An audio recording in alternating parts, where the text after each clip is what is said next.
Quadratic equations exercise 4.2 जो first question हमारा इस वक्त चल रहा है पिछले एक दो वीडियोस में। फर्स्ट क्वेश्चन में हमारे पास 5 पार्ट्स थे जिसमें हम इस वीडियो में फोर्थ पार्ट का सोल्यूशन दिखाएंगे। टेक्निक आपको यूज करनी है फैक्टराइजेशन, जिसमें हम splitting the middle term technique use करते हैं। कैसे वो टेक्निक यूज की जा सकती है मैंने आपको बार बार वीडियोस में दिखाया होगा। We prefer the technique called as PF technique, product and factors. Product हम निकालते हैं ए एंड सी का, जो आपने जनरल इक्वेशन देखी होगी ax square plus bx plus c equals to 0। We take the product of A and C. तो इस पार्ट में भी बच्चे थोड़ा कंफ्यूज इसलिए होते हैं, यहाँ c जो है वो फ्रैक्शन में 1/8, तो थोड़ा वो प्रॉब्लम में आ जाते हैं ये प्रोडक्ट को 1/8 में लेने में। तो हम इसका इलाज भी कर सकते हैं। पहले से 8 को रिमूव करेंगे तो मैथ में एक स्टेप हम यूज कर सकते हैं, मल्टीप्लाइंग बोथ साइड्स बाय 8। इसकी वजह से ये 8 का टेंशन खत्म हो जाएगा। तो 8 से आप मल्टीप्लाई खाली इस टर्म को नहीं होगा, पूरी इक्वेशन को होगा। 8 times 2 is 16x square minus 8 times x will be 8x plus it will be simply 1 here, because जब हम 1/8 को 8 से मल्टीप्लाई देंगे 8 कैंसिल होके 1 आ जाएगा, is equal to 0 times 8 is 0। तो ये हम इस फॉर्मेट में इसको ला चुके हैं। तो ये हमारा a बन गया 16 और c बन गया है 1। तो यहाँ पर हम प्रोडक्ट में 16 into 1 लेंगे। मैं रिक्वेस्ट करता हूँ जिन्होंने फर्स्ट 3 पार्ट्स नहीं देखे इस वीडियो के, प्लीज वो देखें। उसमें मैंने आपको ये सिखाया है, एक टफ टेक्निक हम कैसे यूज करते हैं। सो 16 times 1 is 16। Now we have to find all the possible factors of 16. 1 times 16 is 16, 2 times 8 is 16, 4 times 4 is 16। जितने भी पॉसिबल फैक्टर्स आप बना सकते हैं किसी भी नंबर के, वो हम बनाएंगे। देन उसके बाद एक इंपॉर्टेंट होता है हाउ टू सिलेक्ट। इसमें से एक फैक्टर सिलेक्ट करना है जहां आपकी मिडिल टर्म, आप यहां देखिए मिडिल टर्म हमारा 8 है, तो नेगेटिव 8 है, तो 8 हमें यहां से 4 and 4, -4 and -4 will give me -8। Very important step. तो उसके बाद हम मिडिल टर्म को स्प्लिट करेंगे। 16x स्क्वायर -4x जो कि -8x वापस हो सकता है, प्लस 1 इक्वल टू 0। इसके बाद आपको पता ही है जब हम 4 टर्म्स में आते हैं तो दो अलग करके कॉमन निकालना है। और कॉमन मैंने कहा था इंपॉर्टेंट होता है। डायरेक्टली बच्चे x को कॉमन निकाल, पहले आप कोफिशिएंट जो आपका कांस्टेंट नंबर्स है उनमें भी कॉमन देखना चाहिए। तो 16 and 4 में कॉमन क्या है?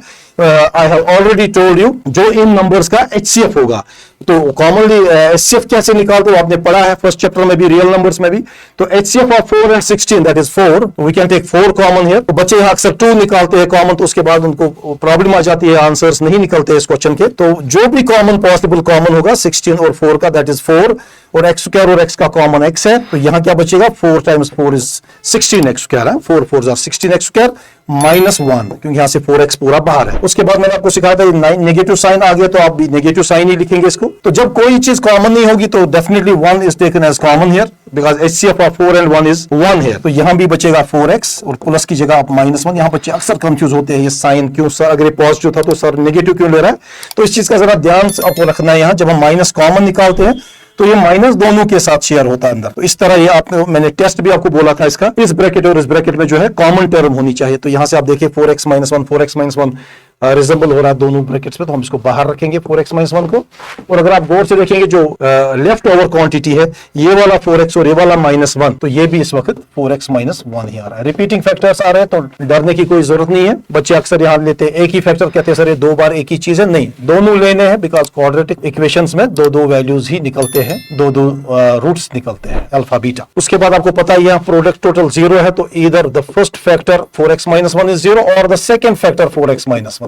ऐसे तो ये लगता है डजंट मेक सेंस कि 2 बार एक ही चीज लिखे, मगर यहाँ पर एज पर द रूल्स आपको दोनों फैक्टर्स साथ साथ लिखने हैं। अगर हम एक सिक्के पढ़ेंगे तो क्वाड्रेटिक पॉलिनोमियल में 2 जीरोस होते हैं, तो फिर एक ही वैल्यूज निकलेंगे, तो वो प्रॉब्लम हो जाएगा। -4 वहां जाके +4 आ जाए, तो this is our 1/4, we call it alpha, the first zero, first root. तो यहां से भी आप देखिए -1 शिफ्ट होके वहां। प्रोसीजर सेम है इन ऑल द पार्ट्स। मैंने आपको इसीलिए कहा था 1-2 पार्ट्स अच्छे से आप ध्यान से सीखें, और उसके बाद आप जो भी पार्ट आपको पूछा जाएगा, आप पफ मेथड टेक्निक और factor method, splitting the middle term method, बहुत सारे मेथडों से इसको हम जानते हैं। तो सॉल्यूशंस आपके सामने हम दिखा रहे हैं, एक पार्ट वाइज सॉल्यूशंस। आपसे वादा किया है कि एक पार्ट का सॉल्यूशन पूरी बुक का हम आपके सामने रखेंगे। मिलते हैं आपसे इसी क्वेश्चन के लास्ट पार्ट में नेक्स्ट वीडियो में। Thank you.